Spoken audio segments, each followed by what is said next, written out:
अस्सलाम वालेकुम जी, मैं हूं अदील राजा। आप देख रहे हैं मेरा यूट्यूब चैनल। सबसे पहले तो आपने सब्सक्राइब ज़रूर करना है, लाइक ज़रूर करना है, शेयर ज़रूर करना है और सबसे इम्पॉर्टेंट अपना फ़ीडबैक ज़रूर देना है। आज मैंने कहा मौसम ज़रा बेहतर है तो बाहर आके वीलॉग करें, ज़रा आपको ख़बरें दें, लेकिन बाहर आया तो दो पक्षों में पड़ी है तो मेरी आंखें चुन्नी हो गई। तो इग्नोर माई चुनी आंखें। आप जामुन के दरख्त पे फोकस रखें, अगले साल इस पे जामुन आएंगे, हम खाएंगे खड़का के, डब्बे में डाल के, ऊपर काला लूण पा के, और आपको दुआएं देंगे। सबसे पहले जनाब आज जो बात करेंगे, आज बड़ी इंटरेस्टिंग खबरें। एक तो इंटरेस्टिंग खबर ये एंगल कुछ बन रहा है कि इमरान खान के लिए एक आसान रास्ता ढूंढ के लेके आए फवाद चौधरी साहब, और वो जो एक भानमती का कुंबा बना रहे हैं वो खान साहब की क्या मदद कर सकेगा। लेकिन क्या इमरान खान आसान रास्ता चुनना चाहते हैं, इस पर बात करूंगा। साथ साथ बात करेंगे फवाद चौधरी साहब की एक गलत फहमी है कि इमरान खान के नाम पर एक पैसा बनाया जा रहा है, इसीलिए इमरान खान को जेल में रखा जा रहा है। मैं उनकी गलत फहमी दूर करना चाह रहा हूँ। उनकी अंडरस्टैंडिंग में थोड़ा सा इशू है, मैं उनको समझाना चाहता हूँ कि हो क्या रहा है सर, क्योंकि वैसे वो बहुत समझदार हैं, बहुत स्मार्ट आदमी हैं, लेकिन ये मेरा ख्याल है कि उनको एक गलत इन्फॉर्मेशन है कि इमरान खान के जेल में रहने से ज़्यादा पैसा बनेगा। इसके ऊपर बात करूँगा।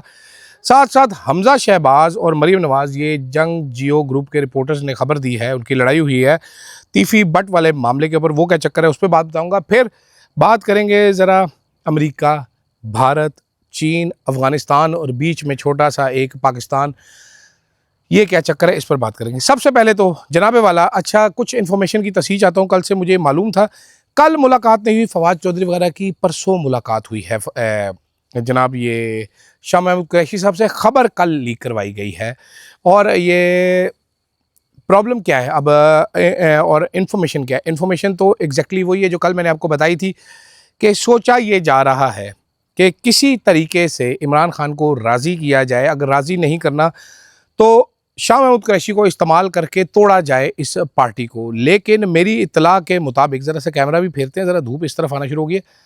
मेरी इत्तला के मुताबिक जो शाह महमूद कुरैशी हैं वो पहले भी रजामंद नहीं थे, वो अभी भी राज़ी नहीं है। और मेरी ये इतला भी है कि असद उमर साहब भी इस सारे मामले से बज़ाहिर कनेक्टेड हैं किसी ना किसी सूरत में। लेकिन क्या इमरान खान आसान रास्ता चुनना चाहते हैं? इमरान खान ने सुहेल अफरीदी को सीएम बनाया है, सुहेल अफरीदी के साथ के हार्ड लाइनर्स को उन्होंने जगह दी है कि वो आए कैबिनेट में जगह बनाएं। जुनैद अकबर जैसे हार्ड लाइनर को उन्होंने KPK का प्रेसिडेंट बनाया है। और अब इतलात यही हैं, बाकी सारे भी वो यंग लोगों को आगे लेके आना चाहते हैं। पुराने बाबों से वो बस हो चुकी है। फवाद चौधरी एंड कंपनी, जिसको अब भानमती के कुंबे का नाम दिया जा रहा है, सीनियर सियासतदान जावेद हाशमी साहब ने भी कहा है। उन्होंने कहा जी, एक तहरीक इंसाफ से 5-6 छोटी छोटी तहरीक इंसाफ खड़ी करने की कोशिश की गई, सारी की सारी फेल हो गई। एक और कोशिश करके देख लो, ये भी फेल हो जाएगी। मुझे भी पूरा यकीन है कि ये भी फेल हो जाएगी। शाह महमूद कुरैशी के करीबी अजीज़ो अकारिब से जो मेरी बात हुई है वो इस बात को कंफर्म कर रहे हैं कि मुलाकात तो ज़रूरी है, लेकिन साथ साथ वो एक और चीज़ भी कह रहे हैं। वो कह रहे हैं शाह महमूद कुरैशी इस ताश का वो खिलाड़ी है जो पत्ते सीने से लगा कर खेलता है, और बेटी हो, बेटा हो या हो बीवी, वो किसी को पत्ते शो नहीं करेगा जब तक कि उसको पूरा यकीन ना हो कि जो चाल खेली जाएगी वो सीधी पड़ेगी। बड़े केयरफुल पॉलिटिकल प्लेयर हैं शाह महमूद कुरैशी साहब। 2 साल उस मखदूम ने जेल में ज़ाया किए हैं। ये मखदूम लोग हैं, ये पीर लोग हैं, ये जेल नहीं जाते। तो अगर शाह महमूद कुरैशी ने 2 साल जेल में ज़ाया किए हैं तो वो क्यों अब ये काम करेगा जिससे उसका मुंह काला हो? ये मुझे उसके एक करीबी ज़राए ने शाह महमूद को बताया। वो कहते हैं शाह साहब नहीं मानेंगे।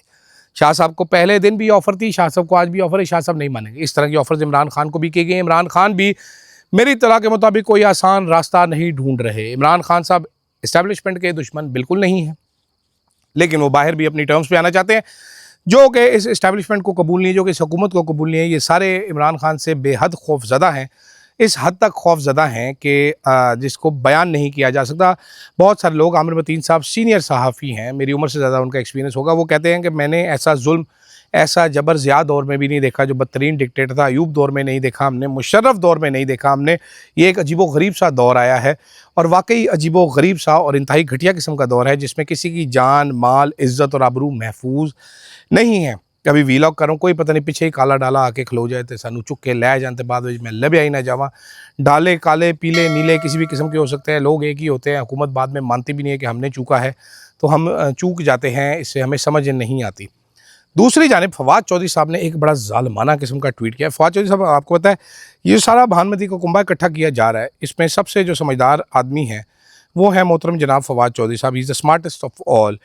इमरान इस्माइल साहब का जो आईक्यू लेवल है वो ठाकुर से थोड़ा सा ही ज़्यादा हो सकता है, मेरा ख्याल है ठाकुर का ज़्यादा होगा, ठीक है। महमूद मौलवी का बसंती जितना आईक्यू लेवल होगा। इसमें जो सुपर स्मार्ट और सुपर इंटेलिजेंट आदमी है वो है फवाद चौधरी। तो ये सारा ब्रेन चाइल्ड फवाद चौधरी का ज़रूर हो सकता है, और फवाद चौधरी अगर इंटीग्रेट होकर पीटीआई के साथ काम करे तो बहुत सारी चीज़ें करवा भी सकते हैं। Is a very sharp political mind, but unfortunately Fawad Chaudhry की जो लाइन है, पीटीआई की जो लाइन है, वो बिल्कुल टकराव में है, वो बिल्कुल आपस में टकरा रही है। फवाद चौधरी साहब कहते हैं कि इमरान खान को अडयाले में मैंने कहा कि आपने जेल में 40-50 मिलियन डॉलर की मईशत पैदा कर दी है।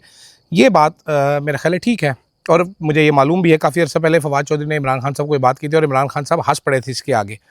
उन्होंने कहा जी आपके लोग कैद को रोज़ बेच रहे हैं और पैसे बना रहे हैं, आपको बाहर नहीं देखना चाहते। इसमें फवाद चौधरी साहब ने वीलॉगर्स का जिक्र किया था बाद में, और सोशल मीडिया का जिक्र किया था, साथ साथ वकला का भी जिक्र किया था। वकला की हद तक तो ठीक है कि जब तक केसेस चल रहे हैं वकला पैसे बनाएंगे। जिस वकील का नाम इमरान खान से एसोसिएट हो जाता है वो करोड़ों रुपया छाप लेता है, ये बात ठीक है। लेकिन जो सहाफ़ियों की हद तक है, मैं फवाद चौधरी साहब की गलत फहमी दूर करना चाहता हूँ। बड़ी इंटरेस्टिंग सी कंटेंट बनता है। अब आपको पता है इमरान खान का नाम सबसे बड़ी सर्चेबल टर्म है सोशल मीडिया पर, बट इंटरेस्टिंगली अगर अब इमरान खान का नाम किसी वीलॉग में डालते हैं तो वो चलता नहीं है ज़्यादा, क्योंकि हमारे पास बकौल उज़्मा बुखारी फाइबर वॉल है, तो उसमें रोकने की कोशिश करते हैं। इसीलिए आपको कई दफ़ा मैं कहता पाया जाता हूँ, डॉक्टर मोईद भी ज़्यादा कह रहे होते हैं कि यार आपको नज़र आ रही है वीडियो, बफरिंग में टाइम तो नहीं लग रहा, फ्रीजिंग तो नहीं हो रही, कुछ ये तो नहीं हो रहा, ये काफ़ी सारे मसाइल आपके साथ होते हैं। दूसरी चीज़ ये है कि जो यूट्यूबर्स वगैरह है, जो सोशल मीडिया है, इमरान खान के नाम से कमाई ये तब करेगा जब इमरान खान साहब रिहा होकर बाहर आएंगे, जब वो धाड़ेगा, जब वो बोलेगा, जब वो रोज़ एक नया बयान देगा, जब उसकी अपीयरेंस शुरू होगी, जब उसकी नई फुटेजेस सामने आएंगी, जब उसके नए नए बयानात और इंटरव्यूज सामने आएंगे, तो ये सोशल मीडिया दौड़ेगा। नो डाउट इमरान खान साहब ने एक पैरेलल इकॉनमी खड़ी करके रख दी है, नो डाउट ये बहुत बड़ी इकॉनमी है, और नो डाउट टीवी में लोगों का इंटरेस्ट बिल्कुल ज़ीरो नील बटा कोको हो चुका है। लेकिन कैद का फ़ायदा वकला हजरात उठा रहे हैं, जो सोशल मीडिया वाले हैं बच्चे जो कि नज़रियाती लगे हुए हैं, उनको कोई ख़ास फ़ायदा नहीं हो रहा। हाँ, ऐसे लोग ज़रूर हैं जो कि किसी ज़माने में इमरान खान का नाम बेचते थे, अब वो मरीम नवाज़ की मीडिया टीम में शामिल है। मैं आपको बिल्कुल ऐसे लोग बता रहा हूँ। मैं एक साहब ऐसे भी हैं, अली उस्मान साहब ने मुझे बताया कि जो अरशद शरीफ साहब की रोज़ एक वीडियो लगाया करते थे, सैकड़ों की तादाद में वीडियोज़ उन्होंने अरशद शरीफ साहब की लगाई। फिर उनको मरीम नवाज़ के मीडिया सेल में नौकरी मिली, अब वो मरीम नवाज़ मीडिया सेल का हिस्सा हैं। अरशद साहब वाली सारी ट्वीट्स और सारी फेसबुक की पोस्टें उन्होंने डिलीट कर दी, यूट्यूब चैनल डिलीट कर दिए। उस टाइम वली उस्मान को रिक्वेस्ट करते थे शायद कि स्ट्राइक ना भेजिएगा भाई, मैं अरशद साहब का फ़ैन हूँ, वो मरीम नवाज़ के फ़ैन है। तो ये चीज़ें तो ज़रूर हो सकती हैं।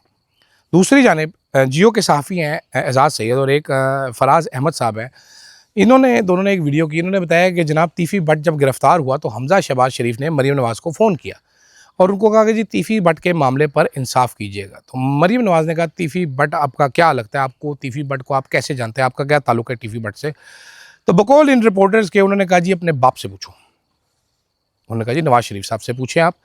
तीफ़ी भट्ट तो जिस पे आर्गूमेंट हो गई और चीखम चिंगाड़ हो गया, और आखिर में मरीम नवाज़ ने हमज़ा शहबाज को शट अप कॉल दी कि चीखो मत, और उन्होंने फ़ोन भी हमज़ा शहबाज शरीफ के मुंह पर बंद कर दिया। ये बात जहाँ पर कह रहे हैं वो रिपोर्टर हजरात, फराज साहब उनका नाम है गालिबन, तो वो इल्ज़ाम मरीम नवाज़ पे ये लगा रहे हैं बकौल उसके कि हमज़ा शहबाज को पता था कि तीफ़ी भट्ट का एनकाउंटर कर दिया जाएगा। उन्होंने कहा कानून के मुताबिक जो सज़ा है वो दो, एनकाउंटर मत करवाना, और यानी कि मरीम नवाज़ के इल्म में था कि तीफ़ी भट्ट को मार दिया जाएगा, एक डॉन को मौत के घाट उतारा जाएगा। और हमने फिर देखा तीफ़ी भट्ट का एनकाउंटर हो गया। इंटरपोल से वापस आने के बावजूद एजाज़ सैयद साहब ने पूरी कोशिश की मरीम नवाज़ को लेवरेज दिया जाए कि हो सकता है हमज़ा के करीबी लोग ये बातें फैला रहे हो, क्योंकि तीफ़ी भट्ट साहब बेसिकली नून लीग के सबसे बड़े सपोर्टर थे, नून लीग के लिए फंड रेजिंग भी करते थे, उनके लिए शायद बदमाशी भी करते हो, बदमाश भी वो थे। तो मुझे लाहौर की गैंग वॉर्स का काफ़ी सारा इल्म है, लेकिन इतना ज़्यादा मैं आपको बता नहीं सकता, काफ़ी सारी चीज़ें। बहरहाल तीफ़ी भट्ट के साहबजादे जो हैं अकबरी मंडी, जो लाहौर की सबसे बड़ी गला मंडी है, वहाँ के सदर मुंतखब हो चुके हैं।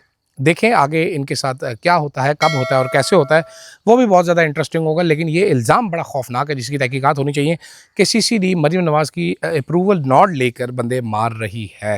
ये बड़ा ख़तरनाक काम है। चाचा की तरह भतीजी भी बंदे मरवा रही हैं, मावराए अदालत कत्ल हो रहे हैं, और जस्टिस आलिया नीलम साहिबा फलूदा खा के सो रही हैं। कानून बंदे मार रहा है, अदालत सो रही है। ये भी इंटरेस्टिंग है। जाते जाते जनाबे वाला ख़बर हमें ये मिली है कि चीन कुछ पाकिस्तान से बहुत ज़्यादा खुश नहीं है, क्योंकि CPEC के काफ़ी सारे प्रोजेक्ट्स गो स्लो पे डाल दिए गए हैं। और चीन का जो मिनरल वाला लेटर है, हालांकि मेरे दोस्त है एक जो डिफेंस से ताल्लुक़ रखते हैं, उनका ये इसरार है कि जनाब आपकी इन्फॉर्मेशन गलत है। तो इस डिस्क्लेमर के साथ कि मेरी इन्फॉर्मेशन गलत है, लेकिन ख़बर ये है कि China is not happy with what Pakistan is doing, कि हम अमेरिका की जोली में जाकर बैठ चुके हैं।